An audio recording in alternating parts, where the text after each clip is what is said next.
mula sa 702 DZAS, Agapay ng Sambayanan. Narito na ang programang mag-uugnay sa iyo tungo sa wastong kamalayan sa batas. Praktikal na talakayan ng mga alituntunin at balitaktakang may kaugnayan sa mga patakaran ng bayan. Kinilala sa Golden Dove Awards bilang Best Documentary Program. Ito ang Tabas ng Batas!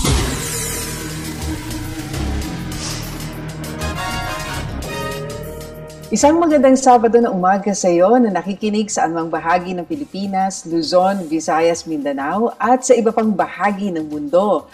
Maray na aga sa inyo namin nakikinig dyan sa Bicol Region sa pamamagitan ng CARE 104.3 The Way FM. Maging diyan sa Zamboanga City na nakikinig naman via 1116 DXAS Radio Comunidad. Buenos Dias! At magandang umaga rin sa mga nakikinig sa 1062 DXKI, your friendly voice sa Coronadal City. Gayon din sa 1197 DXFE Davao na mga nakikinig. Ganon din dito sa Metro Manila na mga walang sawang nakatutok. Happy listening po sa inyo. Kami ang inyong mga kakampi sa batas. Ako po si Attorney Chona Cruz Gonzalez. At ako naman po si Attorney Jeremiah Belhica. Ito po ang programang Tabas ng Batas dito po sa 702 DZAS FEBC Radio TV. Miyembro po tayo ng KBP o ng Kapisanan ng mga Broadcaster ng Pilipinas. Tayo po ay napakikinggan at napapanood sa Facebook at YouTube channels ng 702 DZAS FEBC Radio TV at syempre ng Channel 185 sa Signal TV naman po sa pakikipagtulungan ng GCTV. Kasama rin natin ngayon ang ating cute crew na si MCD Ferrer, ang ating Prodtex na sila Benjo Morano, Reggie Villena, Nathaniel Peralta at RTV na sina Eileen Valdez, Wenmark Balatucan, Jong Perez, Angelica Calayan, gayon din mga kasama natin sa Bukawi Transmitter site. Okay, syempre sa punto pong ito ay gusto nating pasalamatan ang ating mga kaagapay na patuloy na kasama ho natin sa Ministeryo ng FEBC. Sa tulong po ng ating Panginoon at inyong pong suporta ay mahigit 7 dekada na po na naibabahagi ang ating hong mensahe ng ating Panginoon dito po sa airwaves. At sa ating mga nais sumama at maging bahagi po ng ministeryong ito ay maaari din ho kayong mag-message sa FB page po ng 702 DZAS FEBC Radio TV o bisitahin po ang website na donatenow.febc.ph. Yan po yung one word, no? donatenow.febc.ph para naman sa iba pang mga detalye. Okay, pero bago nating tuluyan ang napakagandang mga diskusyon natin, ay narito po muna ang pagkaing pangkaisipan.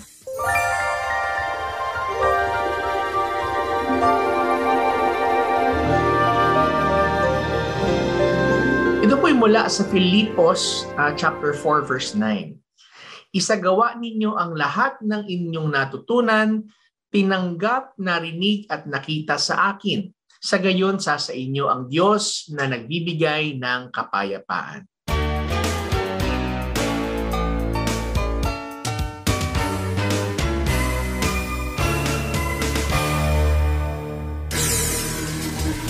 Kayo po ay aming inanyayahan na makibahagi sa ating diskusyon ngayong umaga. Kaya kung meron po kayong komento, lalo na kung meron kayong katanungang legal, maaari niyo po ipadala sa amin ang inyong mensahe sa ating Facebook page, ang Tabas ng Batas FEBC. At habang naroon po kayo, please like and share.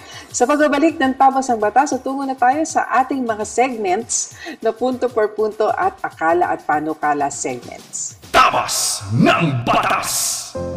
Kapag tinawag ka ng pagmamahal, sumagot ka agad. Panatag, marangal. Naririto ako at handang maglingkod.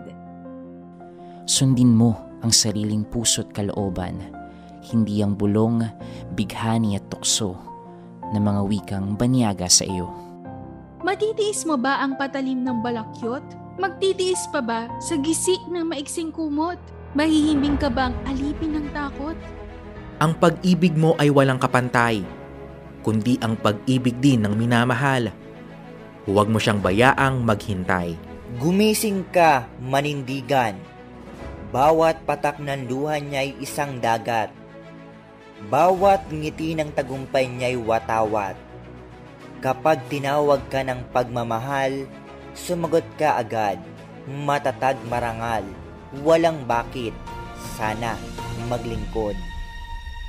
Ito ay hango mula sa tulang Mamamayan ni Rio Alma. Paalaalang hatid ng inyong 702 DZAS FEBC Radio TV, Agapay ng Sambayanan.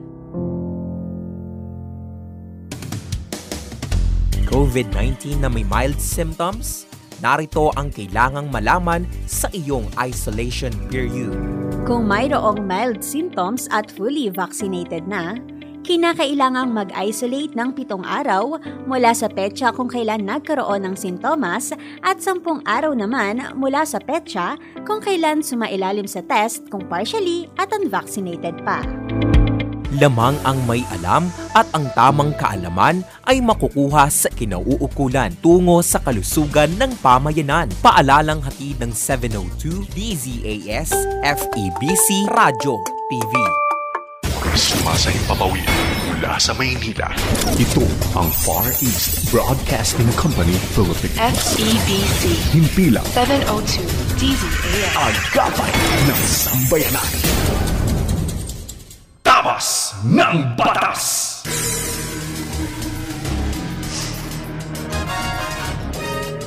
Alright, so tayo po'y nagbabalik na dito ulit sa ating paboritong programa tuwing Sabado, ang Tapas ng Batas. Ako po si Attorney Jeremiah Delica.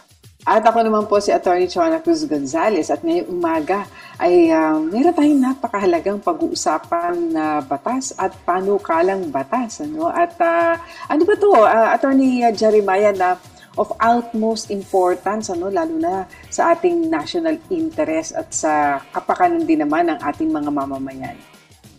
Ako, Attorney, ito yung tinatawag natin na isang House Bill ngayon. Hindi lang House Bill, pero isang topic na napakahalaga sa atin. Pero pagsasamahin natin ang ating diskusyon dito sa usapin ng West Philippine Sea. Yes. At lalo na merong ngayon na mga developments o sabihin natin na pagbuhay ng mga pag-init ng mga issues dyan dahil sa nangyari nga recently dyan sa Pag-asa Island. Yes. At ang bill na ipinasa, ang title is An Act Declaring the 3 Nautical Miles Surrounding the Kalayaan Island Group and Scarborough Shoal in the West Philippine Sea as a Marine Protected Area, o yung tinatawag na KIGS MAP Act of 2002. Pero dahil special nga itong ating discussion ngayon, Attorney, pagsasamahin natin ang ating topic ngayon, Yes. And, ano ba ang kahalagahan? Kasi doon pa lang sa titulo niya, makikita mo na about protection. Diba? Yes. Marine Protected Area. Ipapadeklara natin itong lugar sa Kalayaan Island Group kasama ang Scarborough Shoal. Bakit ba mahalaga ito na maproteksyonan? Nako, Attorney, kasi una sa lahat, sabi sa ating konstitusyon, sa 1987 Constitution, na sinabi na the state shall protect the nation's marine wealth in its archipelagic waters, territorial sea, exclusive economic zone, and reserve its use and enjoyment exclusively for Filipino citizens. Sinabi mismo sa ating konstitusyon na ang ating waters, yung mga tubig po, sa ating bansa, pati na rin yung ating exclusive economic zone. Ito yung, Attorney, yung napag-usapan natin dati na ayon sa UNCLOS, United Nations Convention on the Law of the Seas, na ang exclusive economic zone daw ng isang bansa is the 200 nautical miles from the boundary ng kanilang territory. So ibig sabihin lahat yan ay merong karapatan ang isang bansa na makinabang doon sa wealth na makukuha doon sa within, or to explore the wealth doon sa within the 200 nautical miles. So napakahalaga dahil ito ay nire-reserve talaga sa ating mga Pilipino, subalit at the same time, ito din naman ay may karampatang utos na pangalagaan. Yes. In fact, the Constitution also mandates na ang Kongreso daw ay magdidetermine sa pamagitan ng isang batas ang mga limits, ang mga limits ng mga national parks at mga boundaries nito, kasama na rin yung sa tubig. Ibig sabihin, attorney, ang national park pala, hindi lang pala yung lupa na napupuntahan natin. O pasyalan, ano? Oo. Pag sinabi palang parks, attorney, ito pala yung mga natural fauna, natural habitat ng mga hayop na kinakailangan panatiliing pristine, manatili siyang dun sa kanyang original state at hindi dapat ginagambala ng iba't ibang mga human activities. Which brings us, attorney, doon sa napakahalagang topic, which is yung West Philippine Sea, which is the exclusive economic zone ng Philippines dito sa, sabi nga, towards the South China Sea. Na alam natin, attorney, na sa loob ng ilang mga taon, itong recently, ay naging hot issue at hot topic talaga because of the territorial disputes ng iba't ibang mga bansa. Kasi lalong-lalo na ang China and ang Philippines, alam natin na tayo ay nanalo through an arbitral tribunal ruling na sinasabi na yung area na daw po na yan ay talagang may karapatan ang Pilipinas na pakinabangan. Pero dahil nga territorial dispute ito, attorney, kumbaga awayan ng magkakapitbahay kung sino ba may-ari, ang natural consequence pala niyan, minsan hindi napapansin, nasisira na pala. So, nasisira na pala yung pinag-aagawan. May kasabihan nga tayo sa Pilipino, aanhin pa ang damo. Kung patay na daw ang kabayo, ibig sabihin dahil sa pinag-aagawan, hindi natin nakikita na unti-unti pa lang nasisira. Kung kaya, dahil dyan, attorney, gusto ko lang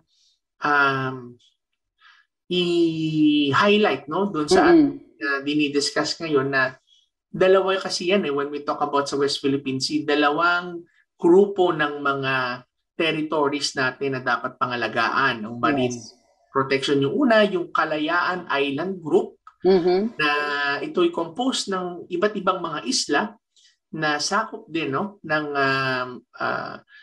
local government ng Palawan. At yung tinatawag na Baho de Masinloc, which is yung Scarborough Shoal. Na ito pala, ayon sa pag-aaral, attorney, ay napakayaman na lugar, hindi lamang in terms of oil na sinasabi nga nila, o ito ay dahil sa ito'y daanan ng international sea lanes siya. But more than that, attorney, ito pala ay napakadaming mga buhay ng isda, tahanan ng isda, yung tinatawag na coral reefs at mga atolls. Ibig sabihin ng atolls, ito yung mga isla na ang compose niyan ay mga coral reefs, ganun kadami. Sabi niya, ang analogy diyan, kung ang isang coral ay maihahalin tulad mo sa isang condominium, ang atolls naman ay maihahalin tulad mo sa isang BGC o sa isang Ortigas na center. So ganun kadami. Ganun. Parang yun ang ganong kalaki, no? Yung ganong kalaki. Pamayanan ng mga lamang dagat, Tama, attorney. In fact, ayon pala sa pag-aaral ng 2012 ni De Groot at ng kanyang mga kasama, ang sinabi daw, ang coral reef daw are the single most valuable ecosystem. Ang sabi, ang 1 hektarya daw ng coral reef can produce a potential value of $350,000 a year. Magkano ba yun in pesos? Ano ba? Times 59 na ngayon. Plus. I-multiply yun sa 55, 56 yan. At yung coral reefs naman sa Spratlys ay nag-serve siya as breeding ground sa mga isda sa South China Sea na nagko-comprise ng 34% of the world's total coral reefs. Wow. Despite that the South China Sea is only occupying 2.5% of the world's total ocean surface and sea surface. Grabe, ibig sabihin. 34%? Wow. 34% siya sa kabila ng the fact, aside from the fact na 2.5% lang siya ng total surface, pero doon parang nag-concentrate. Talagang, meron talagang something na gustong-gusto magtayo ng mga tahanan dyan, ano? And hindi lamang yan, it is also a home to a diverse marine ecosystem. Over 3,000 species of fish and 6,000 species of coral reef. Tandaan din natin, attorney nga pala, na ang coral reef ay hindi siya bato, ha? Ang coral ay ano pala to? Isda pala to, attorney. Ito po ay pala buhay. Yung nakikita natin ng mga bato, yun pala yung tinatawag na skeletal na lang ng isang coral. Pero ang coral pala kaya may 600 species. Oo. So, galing talaga ng creation ni Lord. Galing talaga ng creation ng ating Panginoon. And in aside from that, 12% ng total fish harvest sa buong mundo every year approximately ay nanggagaling dyan sa area ng South China Sea. In short, ibig sabihin pala na to, kapag ang mga coral reefs at ang mga atolls lalo na ay hindi na protektahan at nasira dahil sa agawan ng mga bansa, ay hindi lang pala yung mga isda ang magsasuffer, pero pati tayong lahat na nangangailangan din ng isda for our food security at ang mga ibang mga bansa.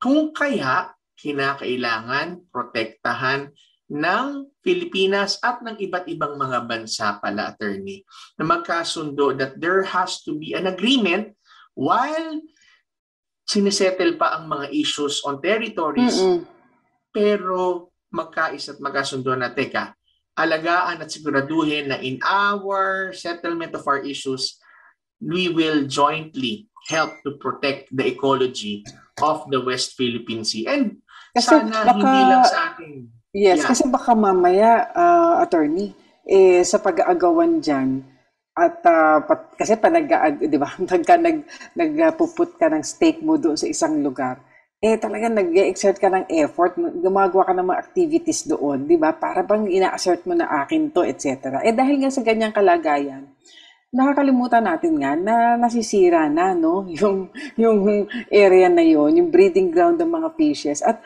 baka yung sinabi mo nga kanina, baka naman mamaya sa bandang huli, wala na pala yung ating pinag-aagawan na yan dahil nasira na siya. At napakalaking bagay talaga na sa ngayon tutukan natin yung conservation, protection, preservation, kasi baka nga mamaya mauwi lang naman din pala sa wala, at lahat ng mga claimant states dyan makita nila na wala na pala tayong i-claim dyan kasi nasira na rin natin. Huwag namang ganoon. May kasabihan niya tayo before tayo nga, attorney, papatuloy pa dito sa bill, may kasabihan na sinabi na do not kill the hen that lays the golden egg, no? Yan ang isa sa talagang nagbibigay value dyan. Hindi lang sa food security, pero sa turismo din, attorney. And I hope na sa ating paglaon itong bill na final, I believe this is championed by Congressman Edward Hagidor ng Palawan. Dahil sa isang known na environmentalist ay suportahan hindi lamang ng mga congressman, senators, and even our president, but also ng ibang mga bansa. Kasi pioneering, sabi nga natin yan, forerunning initiative ito. And ako, very excited rin dito, attorney. Parang siya, landmark piece of legislation, no? Na no less than an environmental advocate ang natural na magsusulong nito, at yan nga ay si Kong Edward Hagedorn. Okay. So yan no, yan ang mahalaga na maintindihan ng ating mga kasamahan, that the importance talaga ng area na yan. Ngayon naman, attorney, siguro tingnan natin ano ba yung detalye ng final na bill, no? At paano ini-intend ng bill na ito na maprotektahan ang area na yan ng West Philippine Sea? Ang nakita natin dito, no, ang short title niya kasi ay KIG or Kalayaan Island Group and Scarborough Shoal Marine Protected Area Act of 2022. So talagang ang pinakasentro ng panukalang batas na ito ni Kong Edward Hagedorn ay yung protection, preservation, and alam natin na conservation na rin yan. So pagka tinignan natin ang nilalaman ng kanyang panukalang batas, bukod doon sa nabanggit na natin na constitutional provision na meron palang mandato, no, ang ating konstitusyon sa ating estado na proteksyonan. At hindi lang proteksyonan, kundi i-advance pa, no, yung right ng mga tao to a balanced and healthful ecology in accord with the rhythm and harmony of nature. Kasi tayo ay mga katiwala lamang. Tayo ay pinagkalooban ng Panginoon ng obligasyon, ng duty, tungkulin na pangalagaan ng ating yaman na pinagkaloob niya sa atin, itong natural resources natin. At yan ay nakasaad mismo sa ating konstitusyon. At dahil meron sa konstitusyon nating ganyang mandato, nagpasa rin ang Kongreso ng Republic Act number 7586 or ito yung National Integrated Protected Area System Act of 1992. So as far back as 1992, ito yung tinatag nating NIPAS or NIPAS Act, nagkaroon pa may Expanded National Integrated Protected Area System Act of 2018. So ito na yung e-NIPAS na tinatawag natin, na batas na nagpatuloy na nagsasabi at bagay sinusugan niya, yung sinasabi ng konstitusyon na i-secure daw ng Estado para sa Filipino people of present or future generation. So hindi lamang yung ating henerasyon, kundi mga susunod pa, yung perpetual existence of all native plants and animals through the establishment of a comprehensive system of integrated protected areas within the classification of National Park. Again, nabanggit mo kanina, ang National Park, hindi lang po ito yung parke na pinapasyalan natin, na parang Luneta Park ba yan? Or, di ba? Kung hindi, pag pala sinabi mong ganyan, nandyan na rin yung habitat ng mga isda, nandyan na rin pala yung coral reefs, nandyan na rin pala yung atolls, etc. So, tingnan natin, paano ba po proteksyonan? Kasi, okay, pinoteksyonan natin, dineklara natin na protected yung area na yan. So, ano ibig sabihin noon? Meron pong mga prohibited acts. At ilan riyan ay yung paggamit ng mga fishing or harvesting gear at mga fishing practices ng mga iba-ibang variation na nagde-destroy ng coral reefs, seagrass beds, other marine life. Bawal yan. So, yan, kasi tayo minsan gusto natin, marami agad mahuli, so nagre-resort sa mga, di ba, dynamite fishing, di ba, mga chemical na inilalagay sa karagatan, alam po ninyo, oo, makakahuli ka nga, pero nasisira natin pati yung kanilang mga breeding grounds ng mga isda na papaano po muling magpaparami ang mga isda. At in fact, nitong mga nakakaraan lamang ng mga araw at linggo, meron ng balita na kumukonti ang huli ng ating mga mangingisda dito sa ating karagatan. So, bawal din ang dumping, throwing, using, or causing to be dumped dito sa mga protected area ng any toxic, chemical, noxious, or poisonous substance or non-biodegradable material like plastics. Na alam natin na wala na tayo dito sa mundong ito, pero yung plastic nandiyan pa. Hindi ba? So nakakasira yan, nakakain. Hindi pa meron tayo ng mga nabalita ng mga whales, di ba, na namatay at nung binuksan yung kanilang bahagi ng kanilang sikmura ditong tiyan, nakita ang daming plastics. Yun ang naging dahilan ng kanilang pagkamatay. Kaya pinagbabawal ito at maging yung mga animal waste or products, whether it's liquid, solid, or gas state, including pesticides or hazardous substances. So bawal din ang littering or depositing ng mga debris within the protected area, possessing or using blasting caps or explosives, undertaking mineral exploration or extraction. Bawal din ang pag-introduce ng mga exotic species na genetically modified kasi baka naman masira niya yung mga existing na mga organisms at mga fish doon. Gayon din ang construction, installation, erection ng mga kind of structure, fence or enclosure na, di ba, nakaka-impede yan ng free movement ng ating mga isda So, any other act that will tend or actually result in the disturbance, killing, destruction, endangerment, devastation, or annihilation of the natural flora and fauna found within the protected area. At ngayon, so okay, alam na natin yung mga prohibited acts, So, ngayon, kinakailangan ilagay din natin sino ang mga magpoprotekta naman at magmo-monitor at will make sure na talagang ang mga prohibited acts na ito ay hindi magawa na doon sa protected area na idedeklara. In this case, Kalayaan Island Group and Scarborough Shoal. So, kinakailangan pala na magkaroon ng particular na tinatawag natin in short na PAMB, or Protected Area na Management Board at Protected Area Management Office. Ito ay under DNR, at nasa batas na yan, yung E-NIPAS, nandoon na siya. Subalit wala pang partikular dito sa area ng Kalayaan Island Group at Scarborough Shoal. Kung kaya't minabuti ng ating mambabatas na ilagay doon na ay dapat magkaroon din tayo ng isang Protected Area Management Board at Protected Area Management Office, particularly for this area na tinatawag ng KIG at Scarborough Shoal. So sila ngayon ang gagawa ng isang management plan.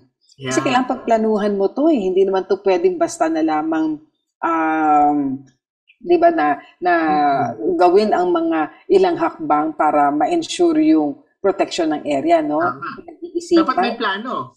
Dapat may plano. Paano mo gagawin ang isang bagay? Paano mo ipapatupad ang isang batas? Kung kaya't binibigyan naman din ng batas ng leeway ang ating mga public officials, in this case, of course, ang lead agency ay natural, DNR, upang, at of course, hindi lang sa kanila, kundi kailangan sa mangguni rin sila. Marami tayong mga scientists, mga marine scientists from UP, at we had the privilege din na makakausap din natin sila upang malaman natin, maunawaan natin ang ginagawa nilang mga hakbang at pagsusuri, pag-aaral, research, napakahalaga sila Dr. Laura David and Doc Deo na nagbigay ng kanilang mga researches on this area at bukod doon sa creation ng tinatawag nating KIGS PAMB and KIGS PAMO, kinakailangan din naman na magkaroon din ng isang Joint Oversight Committee ang ating Kongreso para naman masiguro na itong ating idinideklara na area, na Marine Protected Area at itong mga isinusulong ng mga aktibidad na hindi na dapat ginagawa riyan ay talagang nasusunod, Yes. At dahil alam mo madalas ganito na nagbabasa ng mga batas sa Kongreso, pero di ba nagkukulang tayo doon sa monitoring na implementation. In fact, marami nagsasabi, attorney, ang dami nating magagandang batas, pero yung implementasyon, doon tayo talaga nagkukulang. Kaya maganda na nailagay dito sa panukalang batas na ito na hindi lamang magre-report ang PAMB at PAMO tungkol doon sa monitoring ng area na ito kung talaga bang naipapatupad ang batas at ang mga prohibited acts sa hindi na nagagawa riyan. Kung hindi maging sila ay gagawa rin ng report mismo. Kumbaga kailangan yung accountability Hindi ba doon sa pagpapatupad ng batas? Sila ngayon ay magre-report dito sa Joint Oversight Committee ng Kongreso para ma-assess, ma-review kailangan bang ano ba ang mga kailangan pa nating gawing hakbang para mapatupad yan. At in fact, hindi ba maging ang ating mga UP marine scientists ay nagsabi na isa pong bagay na kailangan dyan ay monitoring. At paano yun? Meron pong mga devices na kailangan ilagay ang mga vessels na maglalayag riyan para po ma-monitor mismo ng ating mga government officials, ang ating mga agencies, kung yung bang mga naglalayag riyan, tumutupad at sumusunod sa mga tinatadhana ng batas. Tsaka ang talaga, attorney dyan, napakahalaga na meron tayong datos talaga. Paano natin malalaman yung data? Gano'ng kadami ba? Ano ba? And napakagandang napakagandang hakbang na hindi lang yung government ngayon ang siyang merong trabaho, pero pati dapat may tungkulin ng bawat isang naglalayag dyan sa lugar na yan. Para naman kasi panatiliin talaga ang sinasabi yung health niyang ecology talaga ng lugar na yan. Kasi talaga kung mawala yan, lahat talaga magsasuffer. Yes.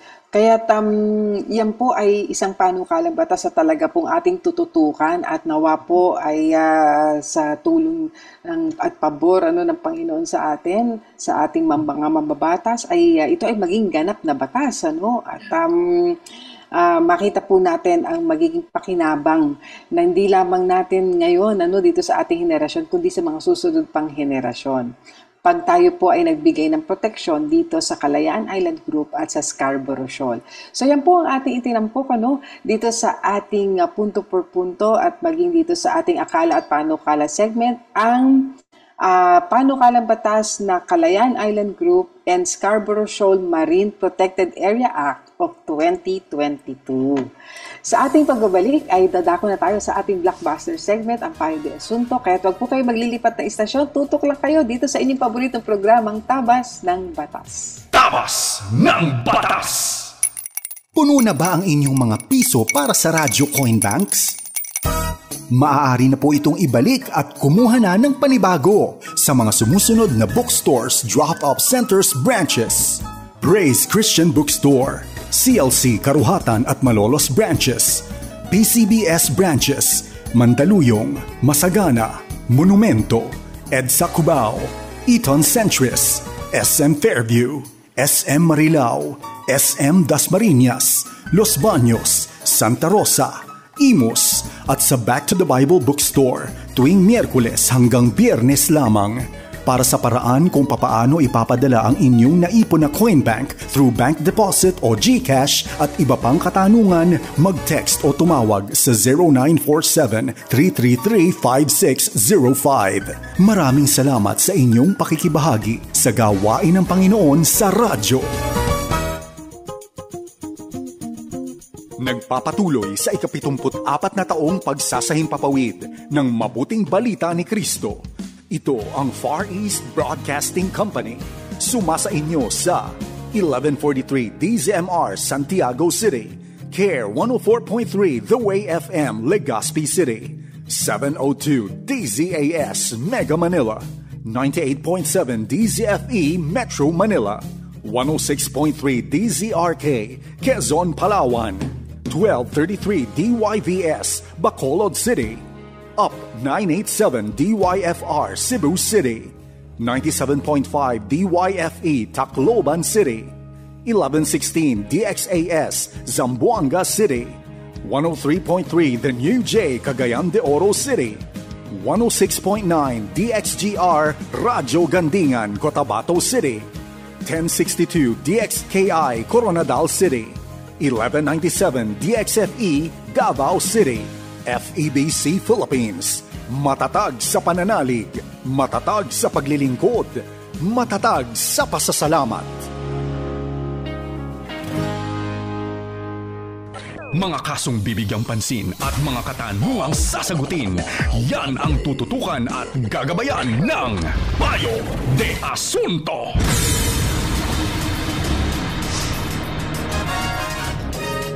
Tayo po'y nagbabalik muli sa ating pong programang Tabas ng Batas. At ito na po ang ating segment na Payo de Asunto para subukan po namin, Attorney Chona, na sagutin ang inyong pong mga katanungan. Kaya, Attorney Chona, dako na tayo sa ating Oo. first question. Interesting yan. Interesting tong question na to.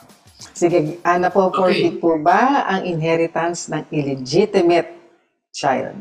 Naku, napakaganda katanungan. Kasi ito yung usaping mana, no? And when you talk about inheritance dito sa Philippines, meron tayong tinatawag sa Pilipinas na system of legitime o system of legitime, kung saan ang batas ay nagpe-prescribe mismo ng compulsory heirs para sa mga taong namamatay. Ibig sabihin, ito ay automatic na meron kang tagapagmana. Yes. Hindi katulad ng ibang mga bansa, sabi nga na ikaw ay kinakailangan gumawa muna ng isang dokumento na tawag last will and testament. Sa Pilipinas, kung ikaw ay mamamatay o ang isang taong namatay na walang last will and testament, meron pa rin automatic na mga tagapagmana. Ito ang tinatawag na compulsory heirs. Ang unang-una dyan ay ang iyong mga anak, no? Whether ito ay legitimate child o ito ay illegitimate child. Nonetheless, ang legitimate child at illegitimate child is still, no, ay a compulsory heir ng isang taong namatay. Subalit, meron silang pagkakaiba lang sa hatian. Mas malaki ang nakukuha ng isang legitimate child sa illegitimate child. But the point is, sila ay by law, kinakailangan pamanahan. Except, yan na, syempre, no? Except, ito ay validly na dinis-inherit o sinasabi na hindi na pinamanahan. Pero, bago ka ma-disinherit, ito ay kinakailangan ay merong certain requisites bago ikaw makapag-disinherit. Kinakailangan ito ay ginawa sa kasulatan bago ikaw ay namatay. Ito yung tinatawag, it was made by virtue of a will. Ito ay dapat ang dahilan ay kinakailangan yung mga dahilan na pinahihintulutan ng batas o specified by law grounds, no? At doon naman yung doon sa will, last will and testament, dapat nakasulat doon kung ano yung dahilan. At yung disinheritance ay kinakailangan unconditional. Ibig sabihin, talagang absolute na siya, condition na absolute na hindi pinamanan. At ito ay total disinheritance. Ibig sabihin, hindi pwede na ayaw kita, papamanahan kita pero kalahati lang kung anong nararapat sa iyo sa batas. Sabi ng batas, hindi. Kung i-disinherit ang isang compulsory heir, di either total or hindi mo siya pwede i-disinherit, no? At yung cause o yung dahilan ay kinakailangan tama, at yung if the truth of the cause is denied, it must be approved by the proponent. So, pwede yan i-disinherit. Meron pong 7 grounds for disinheritance na makikita po ninyo sa Article 919 ng ating Civil Code. No? Bigyan lang natin ng ilang mga halimbawa. Halimbawa, kapag yung descendant o yung child ay na-found guilty, ito ay napatunayan ng korte na nagtangka na kitilin ang buhay nung testator o nung anak nung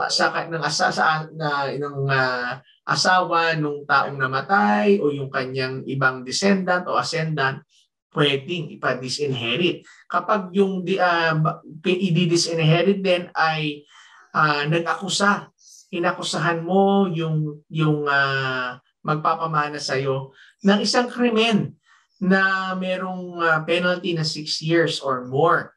At ito ay napatunayan na wala naman palang basihan. At ano pa, kung yung child o yung descendant ay na-convict ng adultery o concubinage with the spouse of the testator. Siyempre, di ba? Malala naman talaga yung mga dahilan, di ba? Dapat siguro hindi talaga pamanahan. Ito pa, with the child by fraud, violence, intimidation, or undue influence causes the testator to make a will or to change one's already made. So, meron pang iba dyan. So, basahin na lang natin yan. Makikita ho ninyo yan sa Article 919. Ayan, so hindi pala basta-basta. Hindi. Oo. Merong mabibigat na mga dahilan para Hindi ika pwede nga na. eh. Nag-away kami ng anak ko, sinagot ako. So, hindi ko na pamamanaan yan sa batas. Hindi pala gano'n. Oo. At nakita natin doon sa ilang enumeration, talagang mabigat yung, Mabigat. yung dahilan kung bakit hindi nasusunod ang batas with regard to inheritance. So, tungo tayo sa isa pang katanungan, blessed day po mga attorneys, accredited kaming stall rental business owner. May isang stall na may bagong umuupa, hindi pa sila nakakuha ng business permit dahil hindi pa raw kinakancel ng dating umuupa yung business permit niya. May accountability ba kami doon as owner of the building? Pagkamat, yung address lang naman ng business permit ay naka-indicate doon sa dating umuupa sa amin. Ano ang dapat gawin noong umuupa para ma-issuean sila ng business permit? Alam mo, attorney, marami kasi na, of course, ina-encourage naman talaga ng pamahalaan na magkaroon ng pagsisimula ng mga businesses. Kaya nga, doon sa mga panukalang batas natin ng mga nakakaraan, merong suporta na ibinibigay din naman at meron pong parang entrepreneurship na parang academy, di ba? Na panukalang batas. Gayun din may mga ayuda na ibinibigay din ng pamahalaan for our SMEs, na mga small and medium na mga enterprising o mga enterprises natin. So, dapat daw, bago rin natin malaman kung alam na natin paano magsimula ng negosyo, dapat alam din daw natin paano tapusin. Nako, mas mahirap Mas mahirap nga, Kasi, sabi, may mga requirements pala to close a business in the Philippines. Pansinin po ninyo, mga taga-pakinig namin, ina-extend po namin yung discussion. Hindi lang po kami nakasentro doon lang sa katanungan na para siya masagot. Kung hindi, nabibigyan na rin po kami ng information para sa kapakanan din naman ng iba pang taga-pakinig. So, ang mga requirements pala to close a business ay una, kailangan yung valid ID ng business owner. Kailangan pala may letter of request for closure of business. Kasi hindi po pwedeng basta, ayoko na nito, isasara ko na ito. Kasi di ba may public interest involved din kasi dyan May mga apektado katulad po niyan. Apektado rin kayo bilang nagpaupa. Apektado rin yung gustong muling umupa sa inyo dyan sa lugar na yan. So, kailangan yung dating umuupa na nag-close ng kanyang business, gawin pa rin niya itong mga bagay na ito. So, meron siyang letter of request for closure of business. Kailangan po may barangay clearance that states that the business located in the said barangay has already been closed. At yung business permit niya, the one that was given ng mayor's office na mag-start ng business, dapat pala rin itong isumite, at dahil tinatapos na niya yung kanyang business. Kasi may permit siya hindi siya right, privilege yun. So, dapat sabihin din ng dating may business doon sa lugar na yun na nag-initial ng business permit na tinatapos na ho namin, hindi na namin ipagpapatuloy. Ito na po reference doon sa business permit na ibinigay dati, sinasabi na niya na hindi na ho kami magpapatuloy nito. Ngayon, meron pa palang mga certification of closure na kailangan from the mayor's office. At of course, makukuha niya ito kapag nag-submit na siya ng letter request, as well as barangay clearance. At yung DTI, kung DTI certification ang binigay sa kanya, kailangan ipa-cancel yun. List of ending inventory of goods, supplies, including capital goods. Inventory of unused sales invoices or official receipts. Kasi di ba, pagka mag-business ka, mag-apply ka sa BIR ng resibo. So, kailangan pala na inventory rin to ng unused sales invoices or official receipts. Tapos yung mga unused receipts and invoices, certificate of registration, yung pang-books of accounts, your journals and ledgers, and income tax returns for the last 3 years. Yan pala kaya sabi mo. Yun lang naman, Kaya pala sabi mo talaga, attorney, mukhang mas mahirap yung Mas mahirap. Kaya yung iba, hindi na tuloy nila sinisettle, ano, yung pagko-close nung business, ano, pero kailangan no? Kasi ang sabi rito, so ang step 1 daw sa pagko-close ng business, after stopping your or your operations rather, prepare your letter of request, go to the barangay and ask for barangay clearance. Number 2, proceed to the municipal hall and ask for a certification of closure. So, ipipresent na yung mga documents, binanggit natin. Go to the DTI BRNS website and proceed to the cancellation of your business name. You may also go to the DTI office and present your documents and ask a DTI certificate of cancellation. So, barangay clearance, municipal certification of closure, DTI certificate of cancellation. Then, before going to the BIR, meron palang form para riyan, 1905 form. And prepare also the documents asked. Then, go to the regional district office where you registered and ask the BIR officer on where you will submit your documents. Sometimes, yung daw pong TIN officer, they will cancel your business or the examiner to check your business. So, meron pala mga ganito to, no? So, step number 6, go back to the RDO ng BIR and get your certificate of no liability. Talagang ang tax, hindi mo iiwasan to, no? This means you have no more liability or mga utang sa BIR. So, in case daw, ito pa ang isa, may mga employees, ano, tong business owner na ito and pay contributions, kailangan daw i-report, ano, doon sa SSS PhilHealth, yung na nagko-close ka na ng business at ergo, 'di ba? Hindi ka na magpapasweldo, hindi mo na kinakailangan bayaran yung kanilang mga contributions. So medyo tedious nga siya. Actually, pero kailangan gawin. Yeah. Actually, attorney, nung ako ay nasa gobyerno pa, no, meron kaming na-initiate dyan na tinatawag na Central Business Portal. Okay. Na kung saan doon sa website na yan ay naroon na lahat yung mga ahensya na nabanggit natin na kinakailangan mo para ikaw ay makapagbukas ng negosyo mula sa SEC, DTI, BIR, local government units, SSS, PhilHealth at Mag-ibig. Ngayon, sa darating na mga panahon, yun din ang maaaring mangyari dyan na doon na lang sa isang website na ang lahat ng mga ahensya na yan. Ano? So, antabayan na natin yan. Dahil, mas ma-expedite. Ang galing ng ginawa ninyo sa ARTA. No? Former director, Attorney Jeremiah Bellica. Kasi di ba, pag kita mo naman yung binanggit natin na yun, yung pala ilang minuto na, no? Talagang ikaw ay, sabi nga, huwag na lang pala bukas. Oo. So, itong ating building owner naman, marahil ay isang bagay din, na re-require sa kanya, mag-notify din siya, no? Na itong business na ito, na dating umuupa doon sa kanyang espasyo, hindi na, no? Natapos na yung kontrata nila. Ipagbigay, alam din nila, no?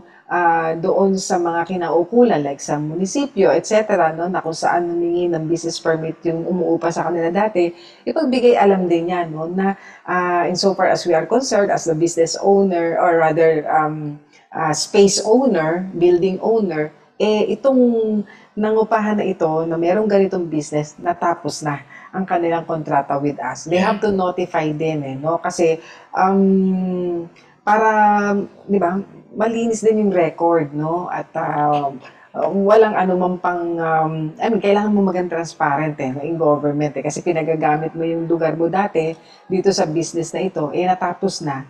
So, kinakailangan po kayong mag-notify. Ngayon, isang katanungan pa, sabi niya, bago namatay ang lola ko, hinati na po yung bahay. Tapos may kanya-kanya na silang parte. At yung parte nila, binenta. Ngayon, sa amin po nakikitira. Naawa lang ako kay Papa dahil kanya ang bahay. Tapos kapiraso na lang yung kanya at hindi siya mabigyan ng kuryente. Ano po ang dapat namin gawin? Attorney, mukhang marami tayong dapat linawin pa dito sa katanungan na to, no? Oo. Tama. Yeah. Kasi sabi dito, bago daw mamatay yung lola niya, hinati na yung bahay, no? So, yung paghati ba na yan ay, ito ba ay merong kasulatan, ano? Ito ba ay usapan lamang? Kasi kapag ito ay may kasulatan, ibig sabihin ito ay nakapangalan na sa iyong tatay, ano? Sa papa niya. Kasi ngayon, kung ito'y nakapangalan na sa iyong tatay at siya na yung may karapatan, may karapatan din ho siyang patirahin kung sino niya gustong patirahin. Subalit, may karapatan din siyang paalisin kung sino gusto niya paalisin. Ngayon, kung ito po ay nagiging sagabal at nagiging mahirap ho, ay pwede ho niyang sabihin na ito ay hindi na sapat o hindi na maayos yung setup at sistema. Kasi kung yan po ay sa kanya, ay dapat lamang po na ito ay pakinabangan at ma-enjoy naman ng tunay na mga may-ari. Ano po? So, sabihin po ng maayos, tandaan niyo po kung ito ay rehistrado sa inyo at ito ay sa tatay ho ninyo mismo, ay may karapatan ho kayong igalang naman ang inyong karapatan ng inyong mga kamag-anak. At mukhang related ang susunod nating katanungan, no? Kasi tungkol din sa property ni Lola, baka naman ito ay follow-up question. But anyway, sabi niya, paano ba ang dapat gawin kung napaghatian na po ang property ng Lola? May nagsasabi na magdemanda kami dahil ginalaw ng mga tito at tita ang share namin na magkakapatid. Mali daw ang ginawa ng tito ko sa aming magkakapatid. Ano ba ang tama at dapat gawin? Ayan. At sa tingin ko dito, attorney, napaghatian na daw yung property at ano ho ba again, no? Ang itong napaghatian, ito po ba ay titulado na pinaghati-hatian? Ito po ba ay may EJS ba? May extrajudicial settlement of estate ho ba?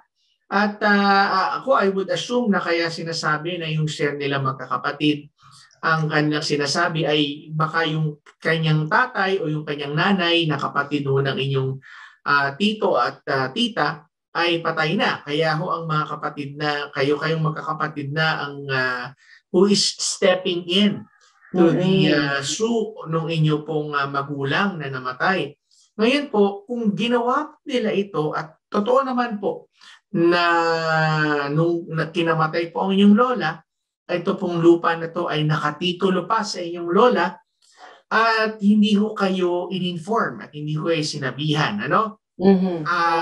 Meron ho kayong karapatan na i-contest po ang sale na ito. Pero sabi mo nga, attorney, siguro medyo may mga ilang katanungan, baka mas mabuting i-confirm ninyo. Kung totoo nga nangyari yan, doon ho sa inyong Register of Deeds, no? Tanungan niyo po yan kung ito po ba ay nakatitulo na sa iba at ito po ba ay nakatitulo pa rin sa inyong lola. Ayun. Kasi importante pong malaman muna yan, ano? At again, kayo po ay tagapagmana nung inyong mga magulang. Hindi po ng lola ninyo, ano? Kung sakali pong wala na yung magulang ninyo, at may mana na matatanggap ang magulang ninyo mula sa lola ninyo, kayo po, nabanggit na ni Atty. kanina, mag-step in lang kayo. Kayo lang ang tatanggap ng share ng mana na para sa magulang ninyo. Ayan. So yun na lang, ano, ang ating naging oras para sa Payo de Asunto segment. Kung hindi nyo napakinggan ng buo ang naging kasagutan sa ating mga tanong, pwede nyo naman po yung balikan sa ating Facebook page, ang 702 DZAS-FEBC Radio o dito sa ating Tabas ng Batas FEBC. Kung hindi ho namin pa nasasagot ang iyong mga katanungan, abangan nyo na lamang po ito sa susunod na Sabado ay susumikapin mo namin na masagot po ang inyong mga katanungan. Kaya, attorney, let us now go to our prayer time. Panginoon, makapangyarihan sa lahat, kami po ay nagpapasalamat sa iyong pong presensya at pagsama sa amin sa pagbibigay sa amin ng pagkakataon na maibahagi amin ng kaalaman.